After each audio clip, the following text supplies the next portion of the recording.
বিসমিল্লাহির রহমানির রহিম। দেশের এবং প্রবাসের যে যেখান থেকে আমার এই অনুষ্ঠানটা দেখছেন সবার প্রতি রইল আমার আন্তরিক অভিনন্দন এবং ধন্যবাদ। আওয়ামী ঘরানার কিছু সুশীল যারা আজকে আওয়ামী লীগকে চরমপন্থা অবলম্বনের মাধ্যমে পুনর্বাসন করার চেষ্টা করতেছে, তাদের উদ্দেশ্যে কিছু কথা বলতে চাই। শোনেন, বিগত 17 বছরে বাংলাদেশ আওয়ামী লীগ যেভাবে এদেশের রাষ্ট্র ক্ষমতায় ছিল, সেটা রাষ্ট্রের জন্য যেমন মঙ্গল ছিল না, বহির্বিশ্বের জন্যও মঙ্গল বয়ে আনে নাই। তারাও এটাকে ভালো দৃষ্টিতে দেখে নাই। এই 24 পরবর্তী বাংলাদেশে এসে সেটা প্রমাণিত হয়েছে যে তারা ভুল ইনস্ট্রাকশনের মাধ্যমে আমাদেরকে পথ নির্দেশনা দিয়েছে। তো এখন আওয়ামী ঘরানার কিছু সুশীলরা এই বহির্বিশ্বের বিভিন্ন রাষ্ট্রদূতরা কেন জামাত ইসলামের সাথে যোগাযোগ করে, তাদের অফিসে মিটিং করে, এ নিয়ে নানান ধরনের আলোচনা শুরু করে দিয়েছেন। তাইলে তারা ডিজাইন করতেছে, মেটিকুলাস ডিজাইন করতেছে জামাতকে ক্ষমতায় আনার জন্য। না, আমি আপনাদেরকে বলি, জামাতকে ক্ষমতায় আনার জন্য নয়।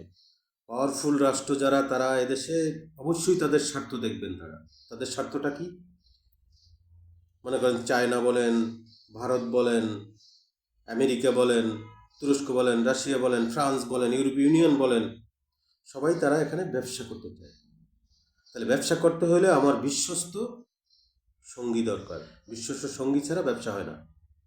তাই বাংলাদেশে বর্তমান রাজনৈতিক প্রেক্ষাপটে আমেরিকা, চায়না সহ সমস্ত দেশ, ইউরোপীয় ইউনিয়নের 27টা দেশ, তারা বিশ্বস্ত সঙ্গী হিসেবে এই মুহূর্তে বাংলাদেশে জামাত ইসলামকে পেয়েছে। তাই তারা তাদের সাথে যোগাযোগ করে এবং ভবিষ্যৎ পরিকল্পনা, ব্যবসা বাণিজ্য কীভাবে করবে তাই চিন্তা ভাবনা করতেছে।